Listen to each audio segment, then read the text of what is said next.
نظر بد کی حقیقت اور اس کا علاج۔ سب سے پہلی بات تو یہ ہے کہ ہمارے دین نے جو ہمیں تعلیم دی ہے اس کی روشنی میں نظر لگ جاتی ہے، نظر کا لگنا برحق ہے۔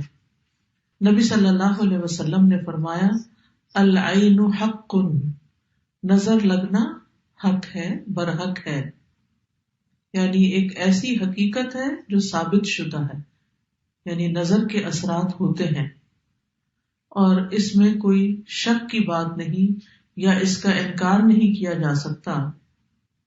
اور اس کی حقیقت یہ ہے کہ انسانی نظر کے اندر اللہ تعالیٰ نے ایک ایسی طاقت رکھ دی ہے کہ جو دوسرے پر جا کر اثر انداز ہوتی ہے اور اس سے بعض اوقات بیماری بھی لگ جاتی ہے۔ نظر بد کے بارے میں قرآن مجید سے جو بات ہمیں پتہ چلتی ہے وہ کچھ یوں ہے کہ یوسف علیہ السلام کے والد یعقوب علیہ السلام جو تھے، جب وہ اپنے سارے بیٹوں کو یوسف علیہ السلام کے پاس بھیج رہے تھے تو انہوں نے خاص طور پر انہیں ہدایت کی کہ سب ایک دروازے سے داخل نہ ہونا۔ سورۃ یوسف کی آیت نمبر 67 میں آتا ہے وَقَالَ يَا بَنِيَّ لَا تَدْخُلُوا مِن بَابٍ وَاحِدٍ وَادْخُلُوا مِنْ أَبْوَابٍ مُتَفَرِّقَةٍ وَمَا أُغْنِي عَنْكُم مِّنَ اللَّهِ مِن شَيْءٍ إِنِ الْحُكْمُ إِلَّا لِلَّهِ عَلَيْهِ تَوَكَّلْتُ وَعَلَيْهِ فَلْيَتَوَكَّلِ الْمُتَوَكِّلُونَ۔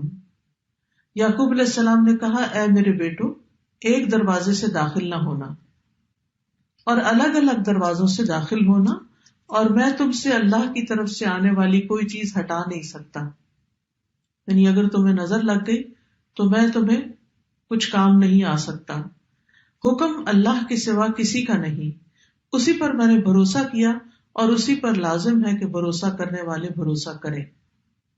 تو چونکہ ان کے یہ 11 بیٹے تھے کہ جو سفر پر روانہ ہو رہے تھے اور سبھی جوان تھے، تو آپ خود سوچیں کہ کسی گھر سے 11 جوان بیٹے نکلے تو لازماً سب کی نگاہوں میں آئیں گے، کسی شہر میں داخل ہوں، شکلیں بھی ملتی جلتی ہوں اور صحت مند بھی ہوں، تو یہ دوسروں کے لیے ایک حیرت کی بات ہوتی ہے، تو جس سے انسان متاثر ہو سکتا ہے۔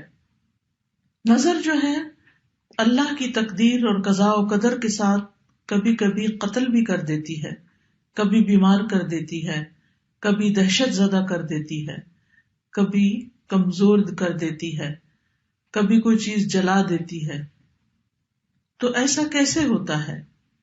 اصل میں انسان جب کسی کے اندر کوئی خوبی دیکھتا ہے تو اس کے اپنے اندر ایک جلن اور ایک کڑن اور ایک حسد کا جذبہ پیدا ہوتا ہے، تو یہ جو اندر کی جلن کڑن ہوتی ہے وہ نگاہوں سے دوسری طرف ٹرانسفر ہوتی ہے۔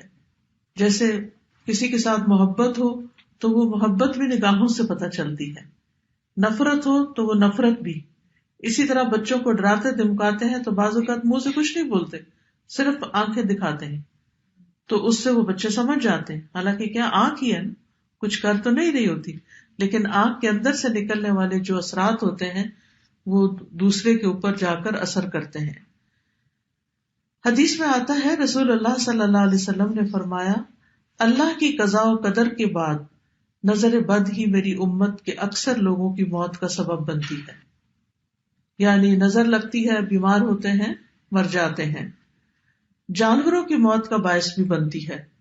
رسول اللہ صلی اللہ علیہ وسلم نے فرمایا نظر بد آدمی کو قبر میں اور اونٹ کو ہانڈی میں پہنچا دیتی، یعنی اونٹ تڑپنے لگتا ہے اور اس کو پھر ذبح کر دیا جاتا ہے۔ پھر اسی طرح یہ ہے کہ بعض اوقات اگر کسی ماں کو نظر لگی ہوئی ہو جب بچے کے ساتھ پریگننٹ ہو تو وہ نظر اس کے بچے تک بھی منتقل ہو سکتی ہے، کیونکہ نظر کا تعلق جو ہے، یعنی نظر کے جو اثرات ہیں وہ جسم کے اندر تک سرایت کر جاتے ہیں۔ ابن القیم کہتے ہیں کہ حسد نظر بد لگانے کا اصل ہے، یعنی سب سے بڑی وجہ جو ہے وہ حسد ہے۔ کبھی انسان اپنے آپ کو نظر لگا دیتا ہے، کبھی بغیر ارادے یا طبعی فطرت کی وجہ سے اس کی نظر لگ جاتی، یعنی پہلی چیز تو حسد ہے، لیکن کبھی کبھی حسد کے بغیر بھی لگتی ہے، کبھی اپنے آپ کو بھی لگتی ہے اور کبھی کسی اور کو بھی لگ جاتی ہے۔ تو چیز کو دیکھنے اور نہ دیکھنے کا فرق ہوتا ہے کہ آپ کس نظر سے کسی چیز کو دیکھ رہے ہیں. کبھی انسان محبت کی نظر سے دیکھتا ہے، کبھی انسان حسد کی نظر سے دیکھتا ہے. نظر بد کی دو بڑی قسمیں بتائی جاتی ہیں، ایک ہے انسانی نظر کا لگنا اور ایک ہے جنوں کی نظر کا لگنا. یعنی بعض اوقات انسان کوئی بھی نہیں ہوتا لیکن پھر بھی انسان جو ہے یعنی بیمار محسوس کرتا ہے، کمزور محسوس کرتا ہے، تو اس کی وجہ جنات بتائے جاتے ہیں. اور پھر وہ نظر جو ہوتی ہے وہ انسان کو بیمار کر دیتی ہے، جس کے پھر کچھ سمٹمز ہوتے ہیں. ام سلمہ رضی اللہ عنہا سے مروی ہے کہ نبی صلی اللہ علیہ وسلم نے ان کے گھر میں ایک لڑکی دیکھی جس کے چہرے پر کالے دھبے پڑ چکے تھے. تو آپ نے فرمایا کہ اس پر دم کرو کیونکہ اسے نظر بد لگ گئی ہے. یعنی اس سے انسان کے خون کے اندر ایسے کیمیکل چینجز واقع ہوتے ہیں کہ اسکن ڈیزیز بھی ہو سکتی ہیں. اور آپ صلی اللہ علیہ وسلم نے یہاں صفعۃ کا لفظ فرمایا جس کا مطلب ہوتا ہے جن کی نظر. یعنی اس بچی کو کسی انسان کی نظر نہیں لگی تھی بلکہ جن کی نظر لگی تھی. اور جنوں کی نظر جو ہوتی ہے وہ انسانوں کی نظر سے زیادہ سخت ہوتی ہے. ابن باز کہتے ہیں کہ نظر کا لگنا برحق ہے جیسا کہ رسول اللہ صلی اللہ علیہ وسلم نے فرمایا، اور یہ انسانوں سے بھی لگتی ہے اور جنات سے بھی لگتی ہے.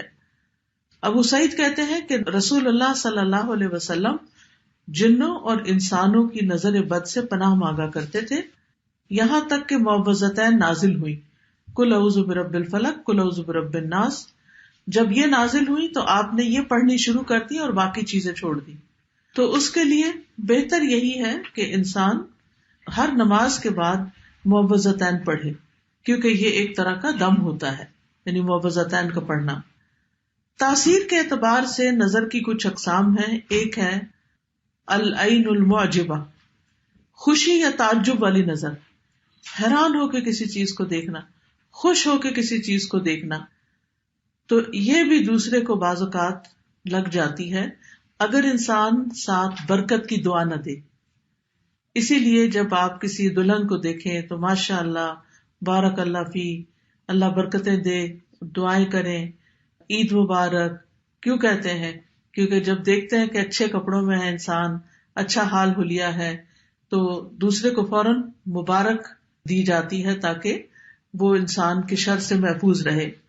پھر اسی طرح اس نظر کے بارے میں آتا ہے کہ قرآن مجید میں سورۃ الکہف میں اس کا ذکر آتا ہے، وَلَوْلَا إِذْ دَخَلْتَ جَنَّتَكَ قُلْتَ مَا شَاءَ اللَّهُ لَا قُوَّةَ إِلَّا بِاللَّهِ إِن تَرَنِي أَنَا أَقَلَّ مِنْكَ مَالًا وَوَلَدًا.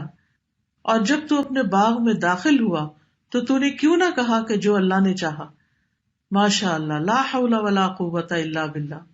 اگر تو مجھے دیکھتا ہے کہ میں مال اور اولاد میں تجھ سے کم ہوں. تو یہ آگے قصہ چلتا ہے. تو اس شخص کے باغ کو بھی نظر لگی تھی جس کی وجہ سے باغ سارا جل گیا تھا.